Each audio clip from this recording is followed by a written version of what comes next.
Wizards of the Coast thinks they've hit the jackpot with Dominaria United, but now it's time to burst the bubble on this set and talk about what it is and what it isn't.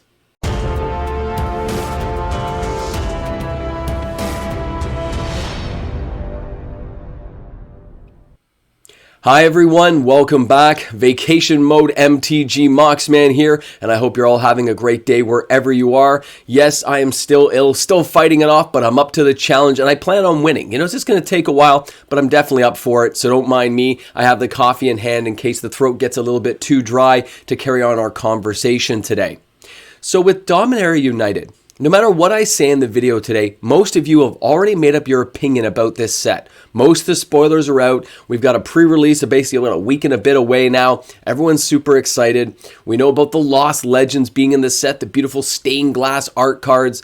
It's pretty exciting stuff, don't get me wrong, and I myself am very excited. But when you start to break down this set, when you actually start to take a look at the cards, which of course some I put in the background today, look at what the set is. In some ways, this reminds me of Core 2021. You've got an anchoring card like Liliana the Veil. They gave us Ugin back then, the Spirit Dragon. Now they give us Liliana the Veil, which also, of course, brings her into formats like Pioneer, I guess, right? But they gave us a good anchoring card. Then they gave us other Planeswalkers like a Johnny Completed, Karn, who, by the way, why can't he defend himself? He makes a little Power Stone, he's going to get just beat down by all kinds of creatures in the set, and all kinds of legendary creatures that are in this set are just going to go to town on that card. There better be a way to defend him. We'll see what people create when they get to Arena and into some of the format play, but it's going to be interesting because I don't think Karn is a particularly good card right now unless you can keep him on the battlefield long enough. Then they gave us the card like the new, Forever Lotus, which, by the way, Lotus is always tapped for 3 of one color, not 1 of each color. So although I really enjoyed the artwork on that card, I have to admit it's meh. It doesn't do anything for me. By turn 5, I better have enough mana on the battlefield already. I wouldn't even place that card in a deck right now. So I'll be curious to see what people do later on with a card like that. Maybe I'm not seeing something that others are, but most games are pretty much locked down by that point or should be well on their way. But I'm taking a closer look at the set, the Pain Lands. The Pain Lands will mix with other cards, other mana base from the other sets inside Standard, that's great, but what about when they rotate out? What about when the Pain Lands rotate out in 24 months? Are they going to be worth anything? Are they going to be worth holding on to?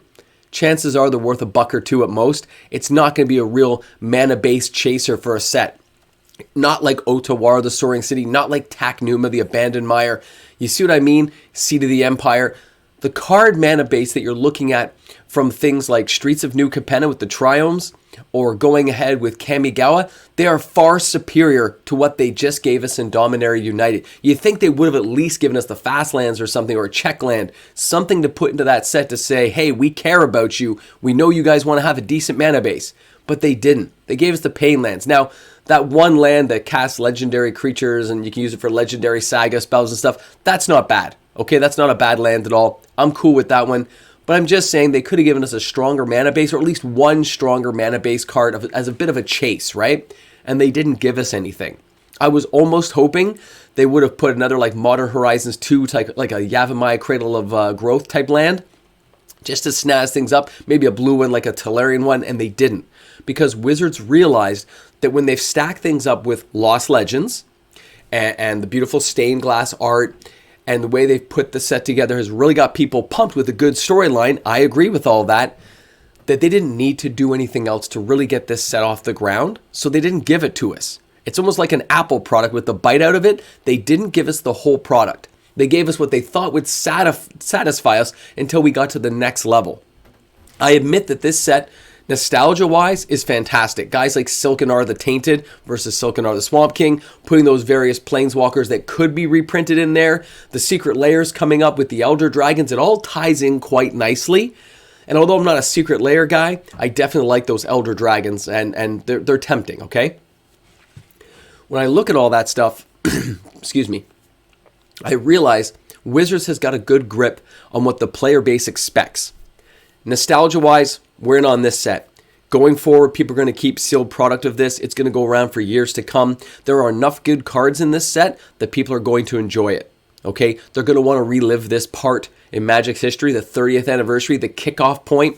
means this will have a little check mark beside it for a very long time. But what this set is not, it is not amazing. It is a good set. It's well constructed, but it is not amazing.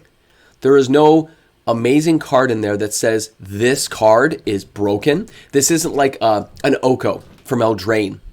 This isn't one of those kind of cards where you go, oh my god, this is so mangled. And I'm not saying they should print a card like that, but with no memorable card like that in the set, directly tied to Dominaria United, it makes you wonder what they were thinking. They should have put something that would, maybe one of the commander cards will come out and stand above the others. But as sets like this come out and as they age, a lot of these cards are going to drop. Now, Sheoldred, the Apocalypse, is probably the closest we've got to a chase card in the set, but she's going to be everywhere. And there's lots of ways of dealing with Planeswalkers nowadays, so I don't really consider her a chase, guys. Most people are going to have an answer to that card. So Wizards can put a card like that in the set, but are you really truly intimidated when that card comes out? Probably not. Unless they've got a whole bunch of things to protect it or bring it back or recycle it, you're not going to be that terrified by a card when you've got this much Planeswalker removal built into sets nowadays. It's just the way it is. I can't help but think Wizards could have stepped a little bit further from their comfort zone and given us a few extras into this set to beef things up a little bit beyond what we know. And that's fine. They didn't have to. I'm just surprised they didn't. When kicking off this, the Lost Legends will get you a little bit of notoriety, a little bit of excitement from the player base. Some well-constructed, great, nostalgic Planeswalkers and creature cards and legendary creatures that are known for Dominarian society coming back into our playmats is awesome. It's great.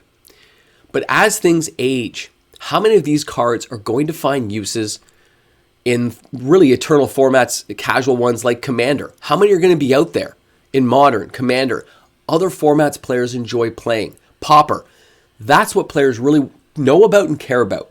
The standard format is great when you're playing it. It's a great time for pre-releases, drafting. I love it. I look forward to going every time it comes up for a new set. But the value of a set will be determined far further down the road after a set rotates out. How often Wizards reprints cards, how inventive and creative they are with the cards that come out inside of a set, and how players find uses for those cards, that determines the value of a card. It's a standard set that's going to be in print for a very long time. We got 24 months, give or take. Let's just say 18 months because, people's money moves on so fast nowadays. That's 18 months of printing. That's a lot. It's going to be around for quite a while. So I hate to burst the bubble and say that it's going to be a meh set. It's going to be an exciting set. But this set is not the be-all, end-all that some people are starting to make it out to. I think people's original analysis of the set, as well as my own, saying it's going to be a great set, it's going to be well remembered, but it is still just a standard set. Okay? These prices are going to fall. Don't buy the pre-release pricing. Wait till things come out. Wait to see what uses get. If you're not one of those people who can be really creative with the cards and really, create something out of a deck and you want to see what other people build, I get that.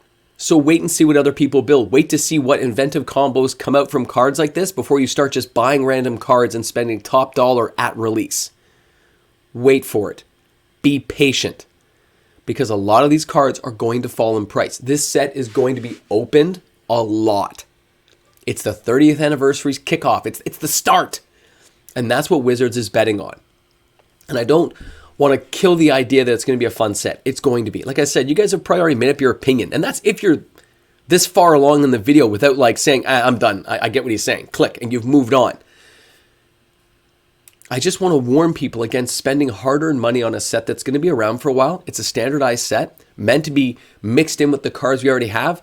I think, pardon me, the more relevant question is, if you're a person who's just going to enjoy the set, you can just go to a draft, a pre-release, have fun. If you're looking at future value, there's a lot of great sets this year that will probably come out ahead in the long run. And that's going to be sets like Kamigawa. Okay? I hate to admit that it might be better than Dominaria, and I don't think as a set it will be, but some of the key cards in that set will find homes in the other formats we're talking about far sooner than anything from Dominaria will, because the mana base and stuff in a set has to be memorable. It has to be a good mechanic that fits in with a lot of other cards that are already existing. And that's what I'm seeing from sets like New Capenna, as well as Kamigawa. But I haven't seen as much yet from Dominaria. It seems like it's its own little self-contained set with lots of great legendary effects and stuff. Like the Silex and stuff is great. I love that stuff. It's gonna find a home. That card will, by the way. But I don't think it's gonna be a mega chase card worth big bucks. Not a chance. I like the fact it can just, like, kind of lay waste to stuff. I like the idea of that.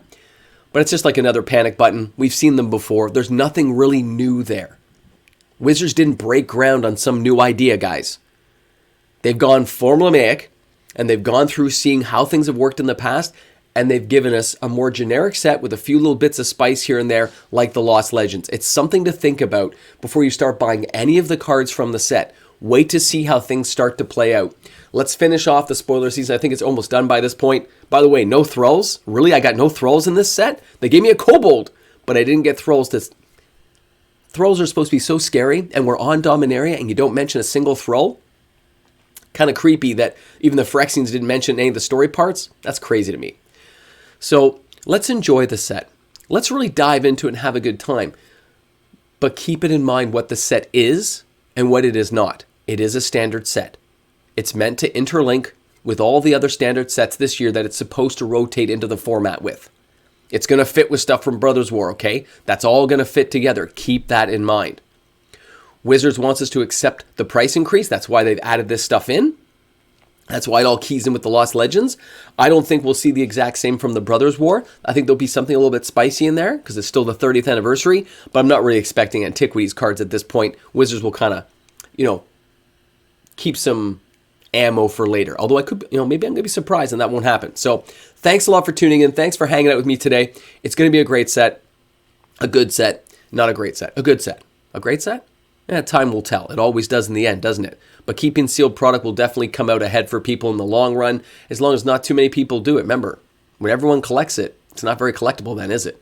Thanks a lot, guys, for tuning in. Have a great day today. I look forward to reading all your awesome comments in the comment section below. And if you're new to the channel, hit that subscribe button. Help me get closer to 20K. That's the next goal, after all. Yeah. And of course, a big shout out to all the fantastic patrons on this channel who make things on this channel happen. Without the patrons, without your support, this channel would not exist. Thank you again to everyone. You're fantastic. I'll see you soon. Hope I didn't burst your bubble. Welcome to the end of the video. Thank you for hanging out in the dark blackness that is the background today. I did that on purpose. Do you guys like it? It looks kind of creepy, doesn't it? I just found that the lighting system here doesn't work as well with some of the photos I try to put up for background, so I went with blackness today to see what it kind of, and I think it looks okay. I'm looking at it right now. It's not bad. So thanks a lot for you special people making it to the end of the video and hanging out with me. I appreciate it. You make it this far, we can say Lotus in the comment section, because that Lotus sucks, by the way. It's not even worth mentioning. You know what's better? That little 2 casting cost artifact that taps for 1 colorless, that is a better card than that Lotus. That's ridiculous. And since when does a Lotus tap for more than 3? And when does a Lotus tap for different colors? You see what I'm saying? No, it doesn't fit with me. It's upsetting to my nostalgic brain. I just can't handle it. I know. I'm sucking it up, man. Don't worry, I'm going to win. I'm going to be a winner. I'm going to get through this. I'm fighting every single day, guys. I'm going to get to the end, come through as a champion on the other side. I know. Don't worry. I'm going back to bed now. I just wanted to make this video and hang out with you guys a little bit. I appreciate each and every one of you. Thank you so much, guys. Love all the well-wishing I got on the little thing there. Thank you guys for cheering me on. And I look forward to seeing you guys soon, okay? Tomorrow. And in the comment sections today. As I lay there in bed, I read the comments, go through everything. It's awesome. All right. I'm going to put this coffee down. I'm going to turn this stuff off, get some breakfast, have some scrambled eggs or something. I know, no bacon today. I know, no bacon. It's not a Saturday. No bacon. Yeah, I'm going to have bacon.